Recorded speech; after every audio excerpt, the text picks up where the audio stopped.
Bismillahirrahmanirrahim. Assalamualaikum warahmatullahi wabarakatuh. Waalaikumsalam warahmatullahi. Alhamdulillahirabbil alamin wa bihi nasta'inu ala umuri dunya waddin. Wassalatu wassalamu ala asrafil mursalin wa ala alihi wa ashabihi ajmain amma ba'd. Pertama-tama marilah kita panjatkan puji syukur kepada Allah Subhanahu wa taala yang senantiasa memberikan kita kenikmatan umur, kenikmatan kesempatan, dan lebih-lebih kenikmatan iman dan Islam. Dengan kenikmatan tersebut kita dapat hidup sampai pada hari ini. Dengan kenikmatan tersebut kita ucapkan alhamdulillah, walaupun itu adalah ucapan rasa syukur yang paling rendah, karena rasa syukur yang paling tinggi adalah ketika kita mengikuti apa saja yang diperintahkan oleh Allah Subhanahu wa taala. Dan terlupa pula salawat serta salam kepada sang revolusioner sejati, kepada sang role model, kepada sang suri teladan kita, yaitu Nabi Muhammad sallallahu alaihi wasallam. Semoga kita mendapatkan syafaat beliau di yaumil akhir nanti. Amin amin ya rabbal alamin. Teman-teman, insyaallah dirahmati Allah Subhanahu wa taala. Pada kesempatan hari ini saya ingin ngobrol santai. Saya tidak lagi sendirian, saya ada teman ngobrolnya lagi. Itu bersama Ustaz Soleh Abdurrahman, sarjana pendidikan guru. Mungkin bisa disapa sedikit Ustaz atau memperkenalkan diri sedikit Ustaz. Ya. Assalamualaikum warahmatullahi wabarakatuh. Waalaikumsalam. Alhamdulillah wassalatu wassalamu ala Rasulillah. Wala haula wala quwata illa billah. Asyhadu an la ilaha illallah wahdahu la syarikalah wa asyhadu anna Muhammadan abduhu wa rasuluh. Amma ba'd. Terima kasih jazakallah khairan katsira kepada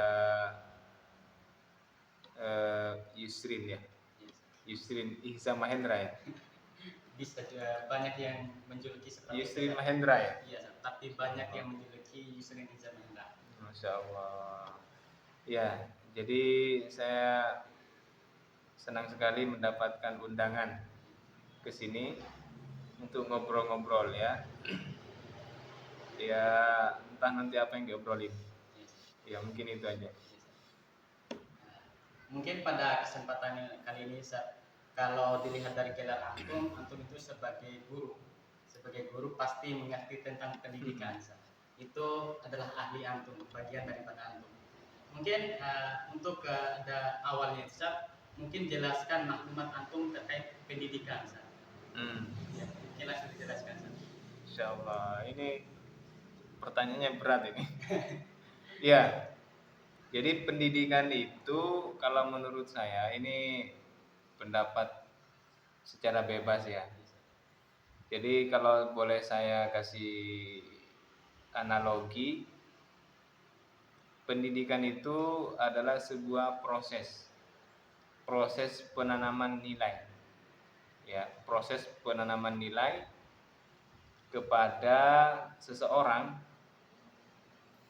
Jadi ibarat gelas gitu ya, diisi air, ibarat gelas yang ada airnya. Kemudian gelas yang ada airnya itu kita mau kasih warna apa? Apakah warna hitam atau warna putih atau warna yang lain, merah dan seterusnya. Maka proses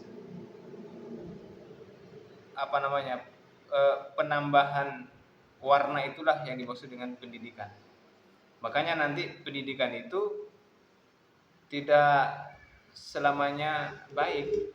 Ya, ada pendidikan yang tidak baik, ada pendidikan yang baik gitu.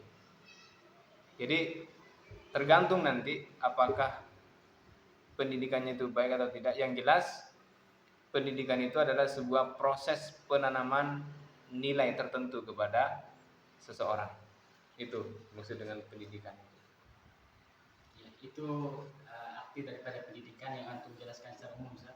Jadi kan pendidikan itu kan pasti memberikan efek, ya, pasti memberikan efek karena itu mengisi itu pasti ada efeknya, pasti ada efeknya ketika kita melakukan sesuatu, mempelajari sesuatu, pasti ada efeknya. Bagaimana sih yang menjadi pertanyaan anak, bagaimana sih seharusnya pengaruh pendidikan kepada diri seseorang itu ketika diisi itu, apa sih pengaruh yang didapat? Ya. Ya, kembali lagi ke definisi tadi. Kalau yang ditanamkan itu suatu nilai yang baik, maka harusnya seseorang yang kita tanamkan nilai yang baik itu, maka dia akan menjadi baik. Tetapi kalau suatu nilai yang kita tanamkan itu adalah sesuatu yang negatif, maka seseorang tadi itu akan berperilaku negatif. Itulah pendidikan itu.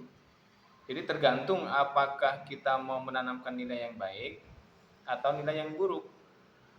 Nah, kalau nilai itu baik, insya Allah orang itu akan menjadi baik.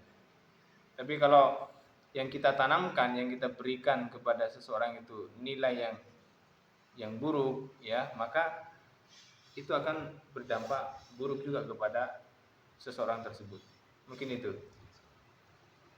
Kan itu pasti antum mengatakan tadi bahwasanya pendidikan itu tergantung daripada baik dan buruknya. Ketika pendidikan itu baik, pasti orang itu akan baik. Ketika pendidikan itu buruk, pasti orang itu juga akan buruk. Tapi kita lihat ya, realitas sekarang di mana banyak orang yang berpendidikan tinggi, maka misalnya saya sebagai pelajar itu, saya sebagai semak, ketika melihat itu di sekolah-sekolah anak itu padahal sekolah agama itu, sekolah agama, tapi mendapati bahwasannya anak sekolah itu banyak yang keluar sekolah karena nikah di bawah umur, bukan dengan cara yang baik, tapi dengan cara berzina. Kalau istilah orang Bojo itu londo ihasa. Jadi banyak orang yang mengatakan banyak kayak kejadian seperti itu. Contohnya banyak yang lain seperti misalnya pelajar yang taburan, pelajar yang main narkoba, minum khamar, maka kita bisa lihat bagaimana kurangnya adab. Itu bagaimana tanggapan antum terkait hal itu? Iya, insya Allah. Iya, jadi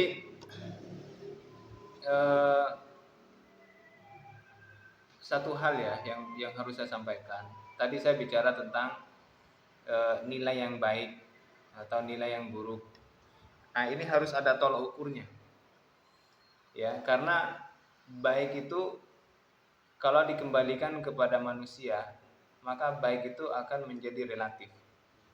Bisa jadi baik menurut saya, belum tentu baik menurut antum. Jelek menurut saya, belum tentu jelek menurut antum. Maka maksud saya tadi itu, baik itu tolak ukurnya adalah syariat Islam. Ya. Karena kan ada ayat mengatakan ya di dalam Al-Qur'an, wa asa an takrahu syai'an wa huwa khairul lakum, wa asa an tuhibbu syai'an wa huwa syarrul lakum.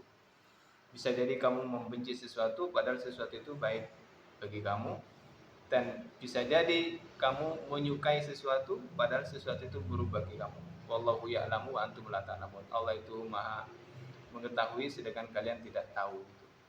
Jadi baik dan buruk itu harus kita sepakati tidak berasal dari manusia penilaiannya, tetapi berdasarkan syariat Islam. Nah itu disclaimernya ya.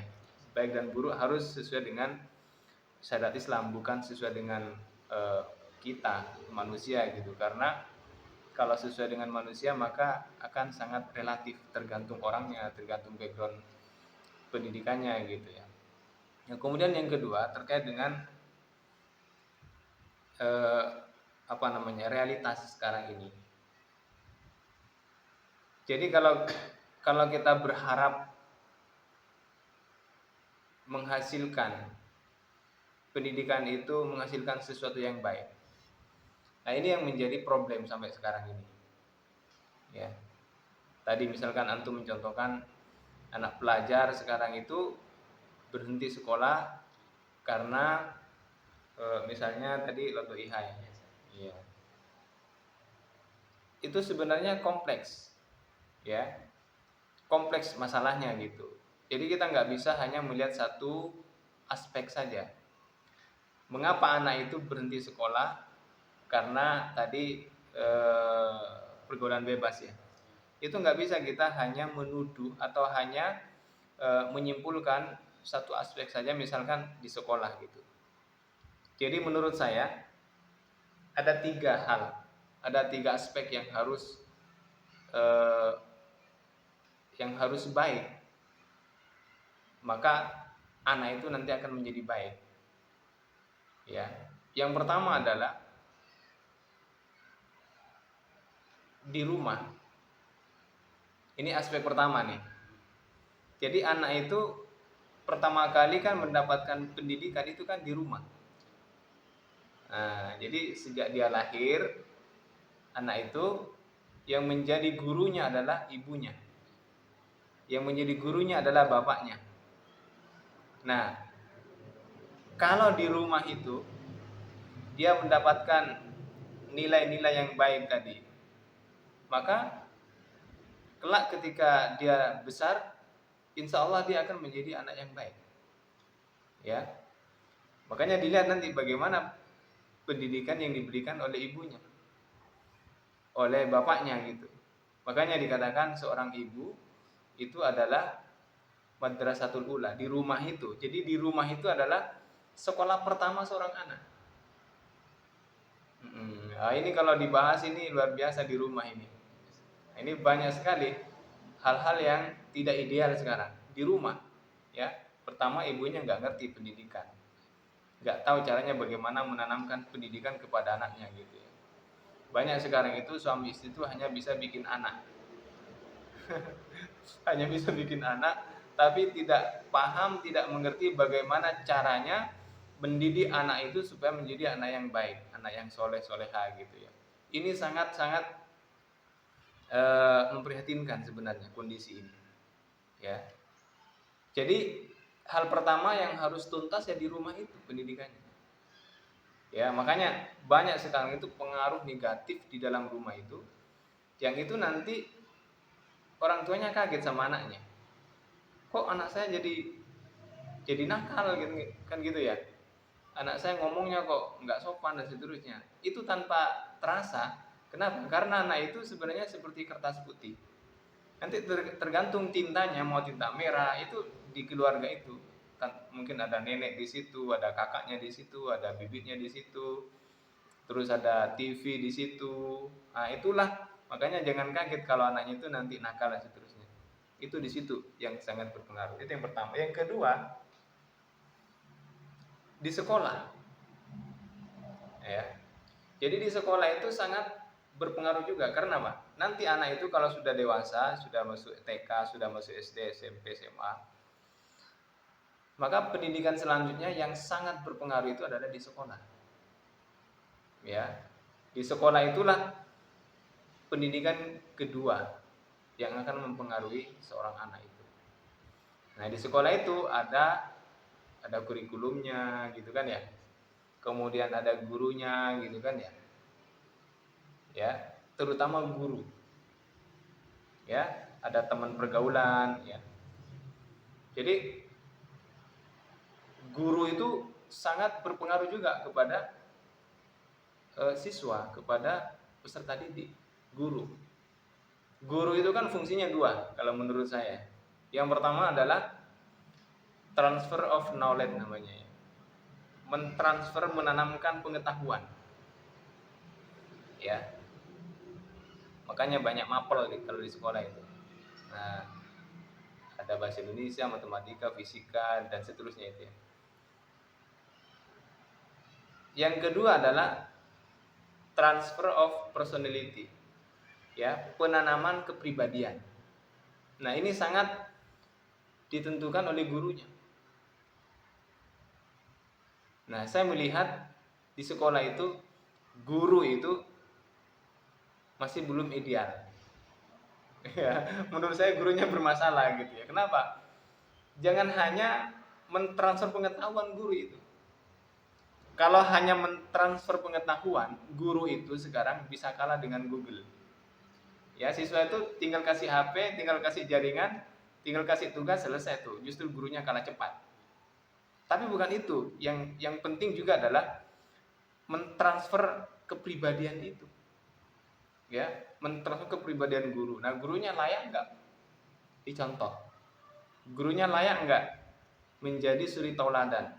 Ya, justru yang terjadi adalah guru itu pakaiannya gimana, ya sudah syar'i apa enggak gitu ya. Nah itu banyak yang terjadi di sekolah sekarang. Jadi itulah yang dilihat anak di sekolah, gurunya dilihat, siswa apa teman-temannya dilihat, kurikulumnya itu berpengaruh. Nah kalau gurunya baik, teman-temannya baik, lingkungan di sekolah baik, insya Allah nanti anak itu akan dikondisikan menjadi anak yang baik. Itu yang kedua. Yang ketiga, anak itu eh, ibaratnya sekolahnya yang ketiga itu ya, itu di masyarakat. Jadi yang pertama tadi di rumah, yang kedua di sekolah, yang ketiga di masyarakat. Nah masyarakat ini juga sangat berpengaruh terhadap anak itu. Ya, kan ketika anak itu pulang dari sekolah dia akan bergaul di masyarakat. Nah kalau masyarakatnya itu individualistik, sekuler gitu ya, acuh tak acuh gitu ya, itulah yang akan membentuk kepribadian anak di masyarakat itu. Nah kalau saya lihat masyarakat sekarang ini masyarakat yang sekuler, masyarakat yang tidak mau tahu dengan urusan orang, sehingga anak kalau punya kecenderungan buruk itu ya dibiarkan aja, sehingga anak itu menjadi buruk gitu. Nah jadi tiga hal ini yaitu rumah, sekolah, masyarakat, kalau tiga-tiganya baik, ini akan membentuk anak menjadi baik. Ya, tapi kalau ketiga-tiganya buruk, ini akan membahayakan anak. Ya, bahkan tidak usah tiga-tiganya buruk, salah satu aja yang buruk ini pasti akan terjadi ketimpangan. Maka wajarlah kalau ada anak seperti yang antum tanyakan tadi, seorang pelajar terjebak dengan pergaulan bebas, bisa jadi di rumah bisa jadi di rumah orang tuanya nggak maksimal mendidik anaknya, ya. Ditambah lagi di sekolah, gurunya mungkin pihak sekolahnya kurang maksimal, ditambah lagi di masyarakat. Ya sudah, akhirnya terjadilah yang disampaikan tadi, Lonoiha tadi. Nah, iya, mungkin itu jawabannya. Berarti bukan hanya pada fokus pada pendidikan saja, tapi ada tiga tadi itu, Iya. orang tua, sekolah, dan masyarakat. Tapi kan begini, kan orang tua itu kan dipengaruhi juga oleh pendidikan.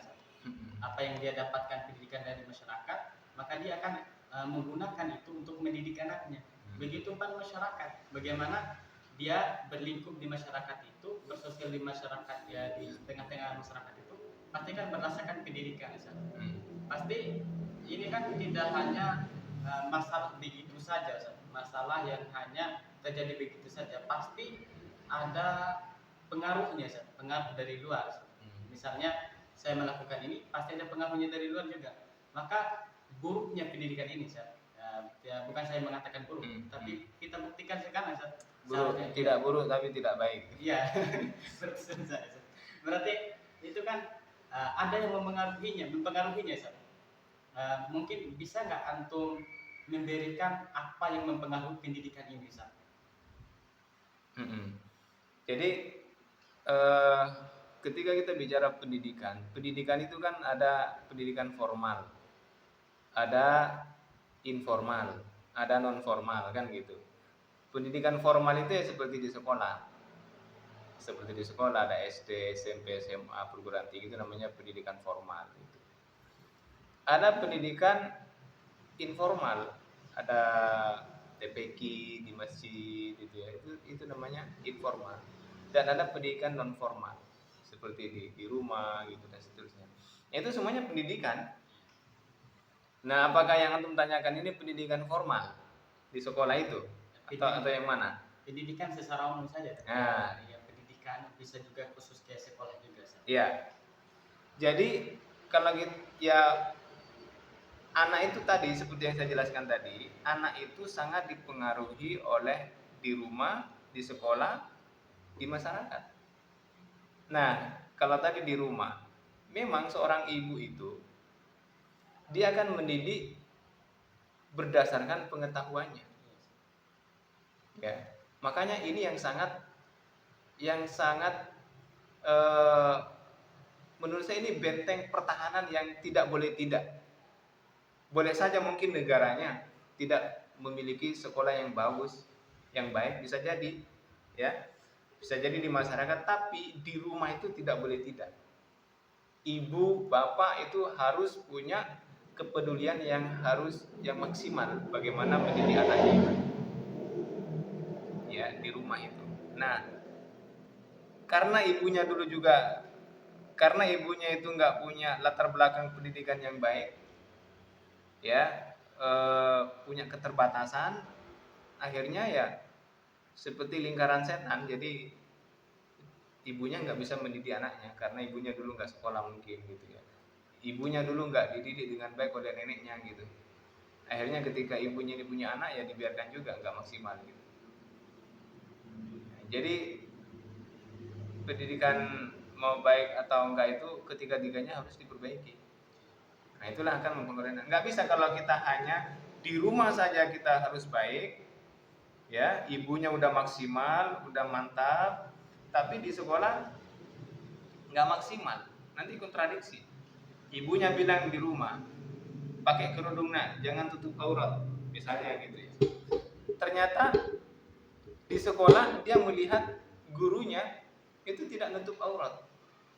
Nah, itu kan kontradiksi. Anak itu lihat, loh, kata ibu saya perempuan itu wajib menutup auratnya. Di sekolah kok saya lihat guru saya itu nggak nutup aurat. Jadi anaknya bingung kan. Ini yang benar ibu atau guru gitu kan. Jadi harus ada sinergi yang baik antara rumah, sekolah, dan masyarakat. Itu harus bersinergi, ya, supaya menghasilkan anak didik yang baik yang kita harapkan. Mungkin itu. Ya,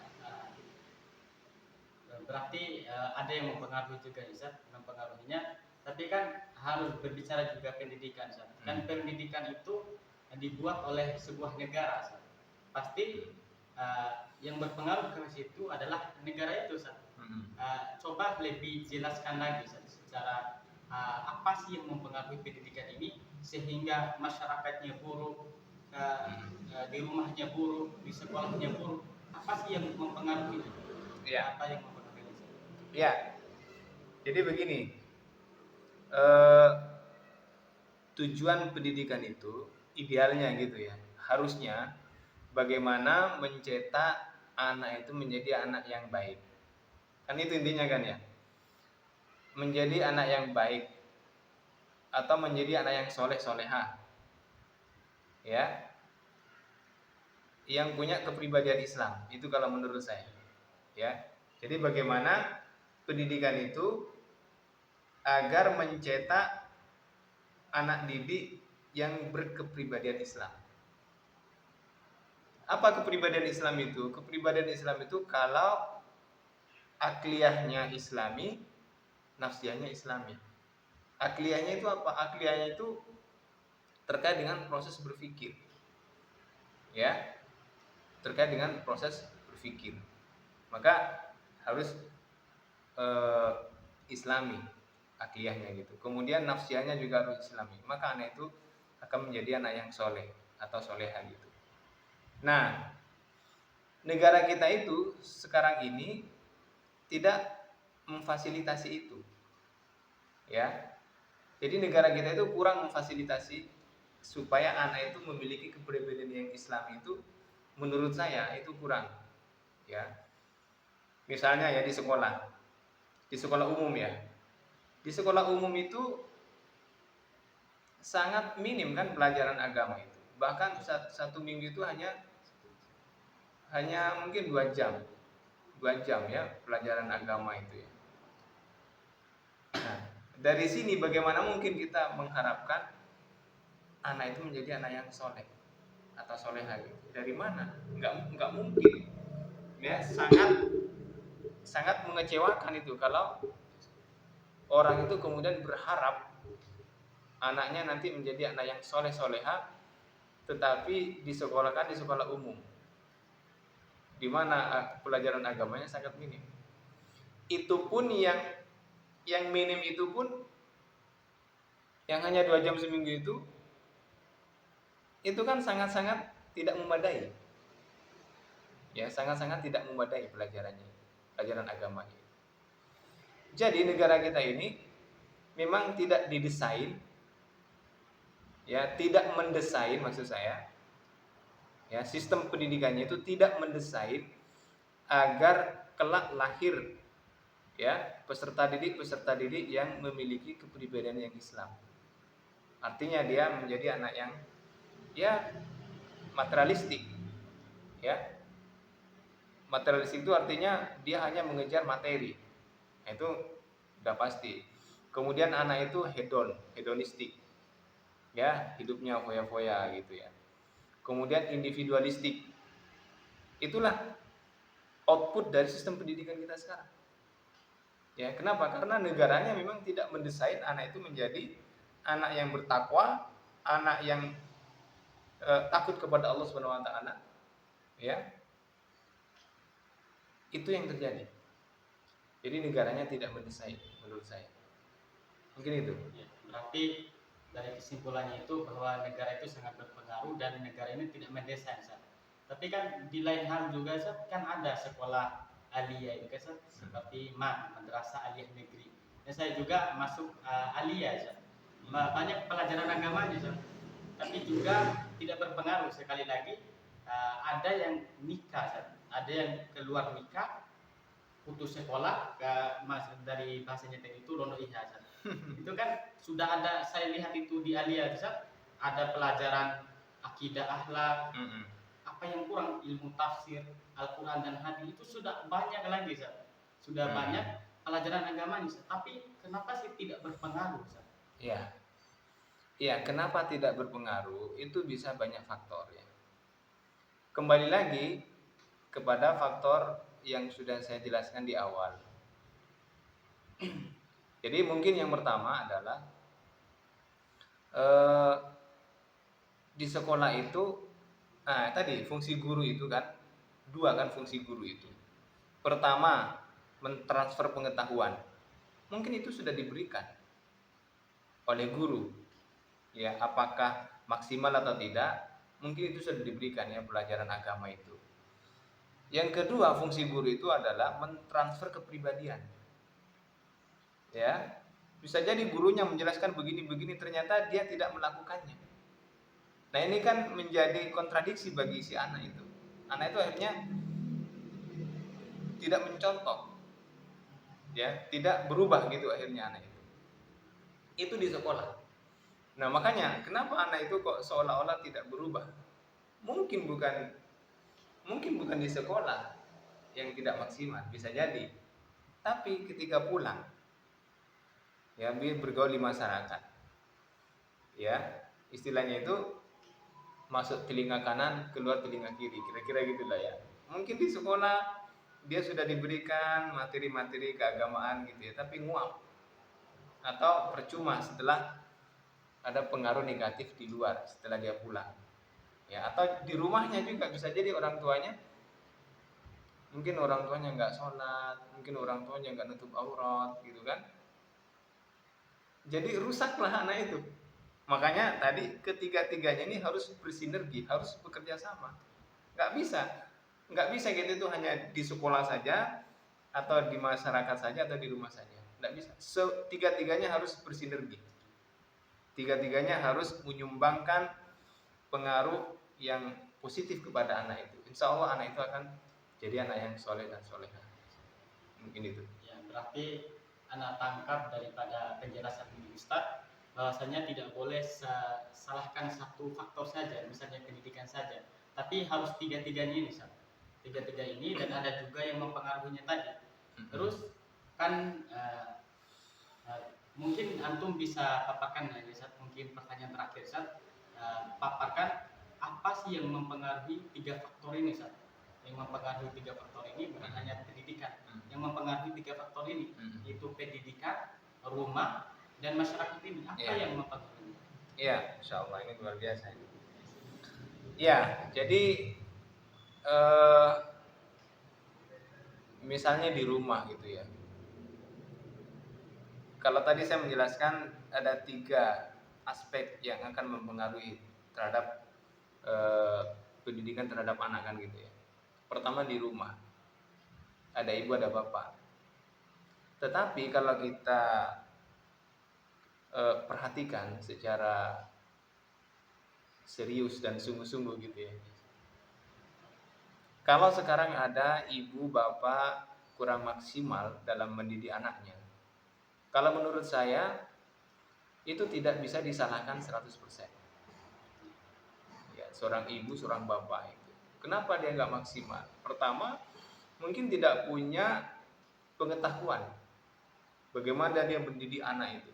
Tidak punya. Kenapa nggak punya?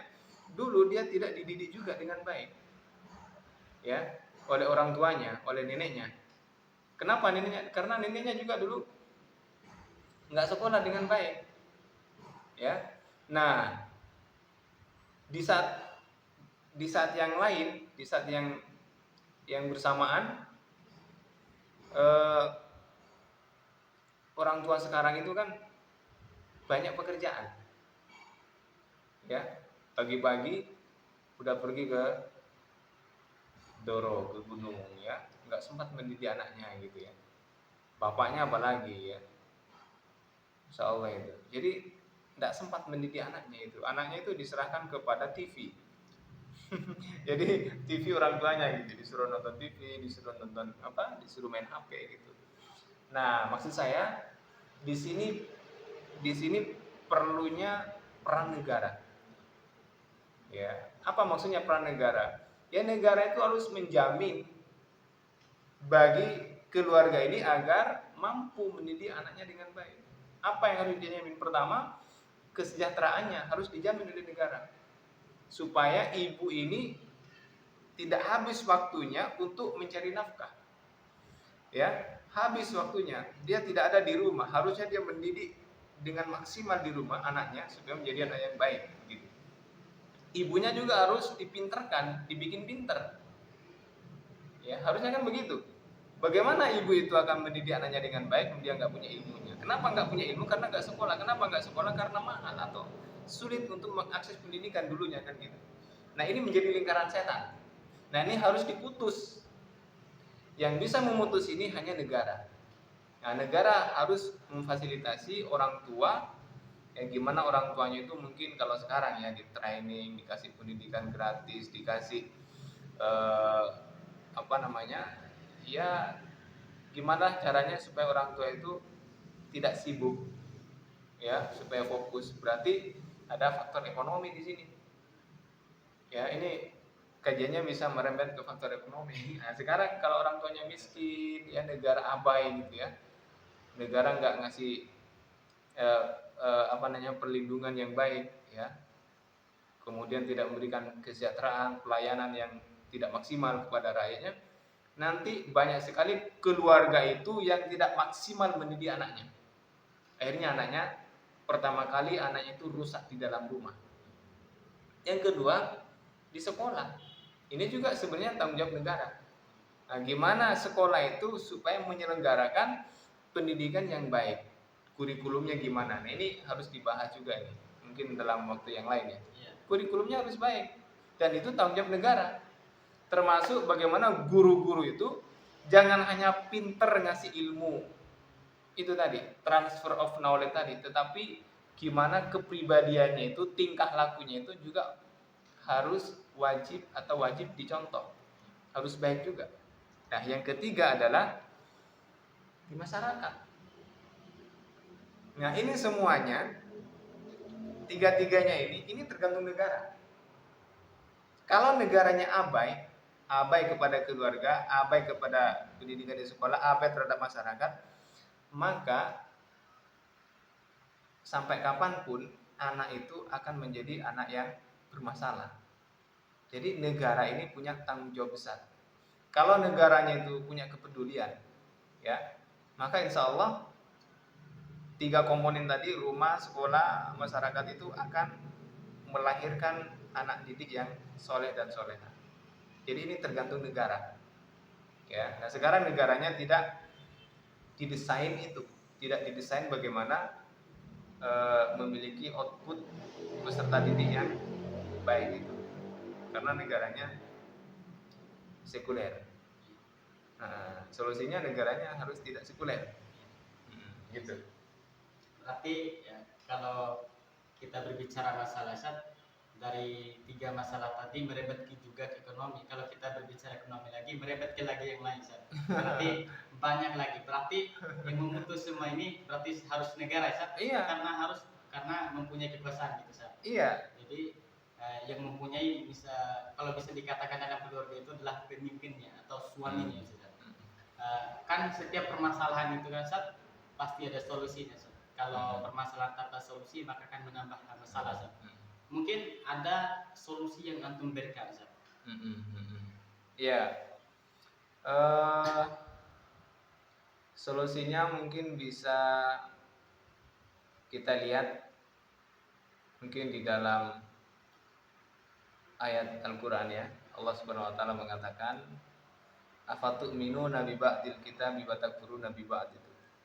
Faman yaf'al dzalika minkum illa hizyun fil hayatid dunya. Jadi apakah kalian mengimani sebagian Alkitab atau mengkufuri sebagian? Faman yaf'al dzalika minkum illa hizyun fil hayatid dunya. Tidak ada balasan yang demikian kecuali hizyun fil hayatid dunya, kenistaan di dunia. Jadi di dalam ayat ini ada larangan dari Allah Subhanahu Wa Taala kepada kita untuk mengambil sebagian dari Al-Quran itu, kemudian tidak mengambil sebagian yang lain. Artinya kita tidak boleh milah ayat itu. Artinya di sini Islam itu sebenarnya solusi bagi semuanya, bagi kita semuanya, bagi semua aspek termasuk pendidikan yang kita bahas pada kesempatan ini. Jadi solusinya ya secara singkatnya kita harus kembali kepada Islam. Kita harus kembali kepada Islam. Dan ini hanya bisa dengan sempurna diterapkan ketika negara kita ini punya keinginan. Ya, bicara pendidikan tadi itu. Ya, kalau kita bicara pendidikan tadi itu, tidak bisa kalau nggak negara yang menyelenggarakan itu.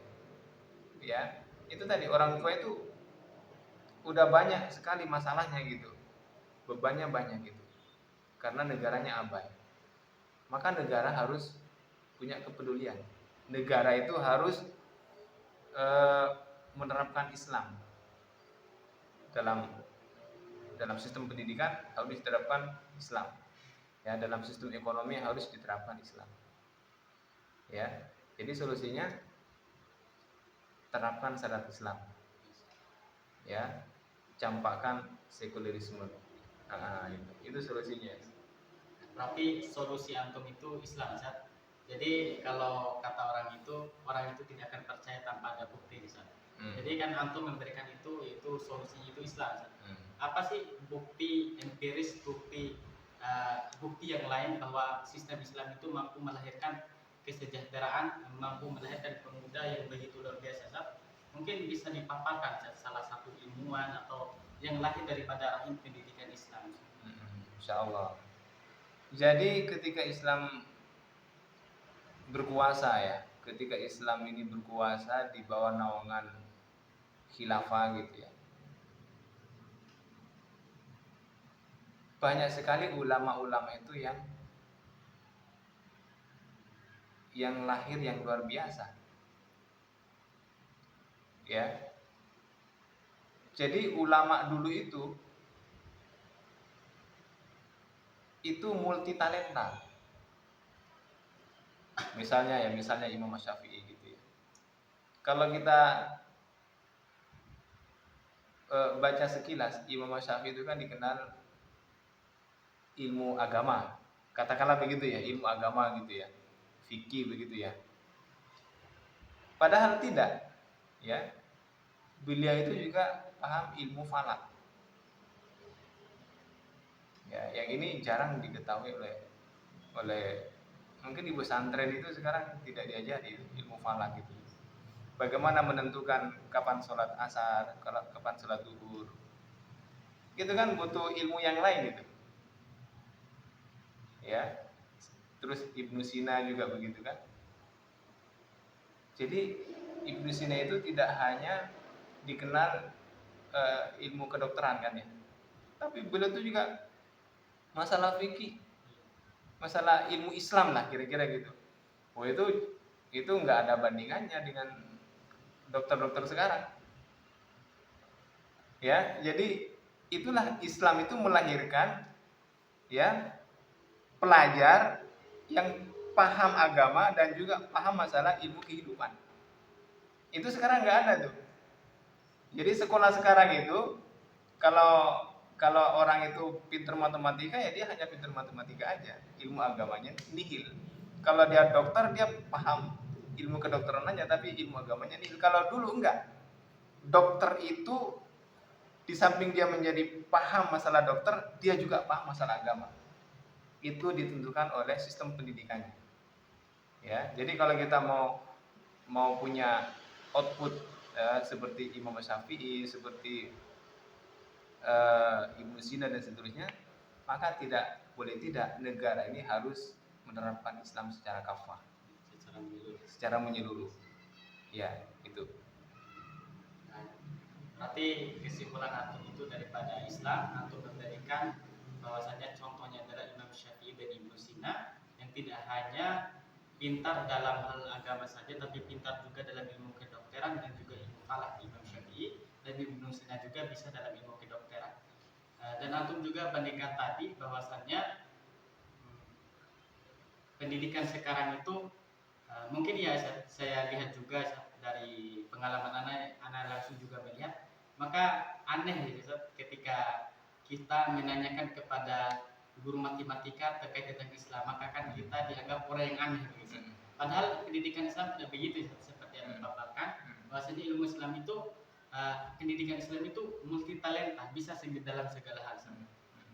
Mungkin itu yang kita bahas pada hari ini, maka saya tidak bisa menyimpulkan, kita langsung dengan mendengar kesimpulan daripada pemateri kita. Kalau saya menyimpulkan, saya takut kacau, maka kita kembali kepada pematerinya. Saya menyimpulkan ya? Iya, betul. Oke. Memang sekarang ini Masya Allah ya, pendidikan itu memang tidak bisa diharapkan ya. Ada ketimpangan sekarang ini. Nggak bisa kita mengharapkan lahir dari sistem pendidikan sekarang ini seorang hamba Allah yang beriman, bertakwa dan berpengetahuan sekaligus. Berpengetahuan ilmu kehidupan maksudnya. Kita lihat di pesantren itu, mungkin hafal Al-Quran banyak sekali kan, hafal hadis banyak. Tapi ilmu kehidupannya matematika, fisika, kimia itu minim. Ya enggak? Di sekolah umum pintar matematika tapi minim agama. Itu yang sekarang ada. Makanya sekarang itu ada upaya, ada sekolah STIT, SMPIT, SMAIT gitu kan ya. Tapi itu sangat mahal. Ya, itu pun belum tentu berhasil. Ya, maka solusinya adalah kita harus mencampakkan sekulerisme tadi. Ya. Begitu itu karena penerapan sekulerisme, kapitalisme gitu. Jadi kita harus kembali kepada Islam secara kafah. Itu solusinya. Ya, selanjutnya nanti kita bahas lagi. Nah, gitu. Semoga ini bukan pertemuan terakhir insyaallah. Jadi kesimpulan daripada pemateri kita bahwasanya ini adalah akibat daripada diterapkannya sekularisme kapitalisme yang punya andil dari itu adalah negara. Mungkin itu yang dapat kami sampaikan. Jika ada kekurangan kami mohon maaf. Wabillahi taufiq hidayah. Wassalamualaikum warahmatullahi wabarakatuh. Waalaikumsalam warahmatullahi wabarakatuh.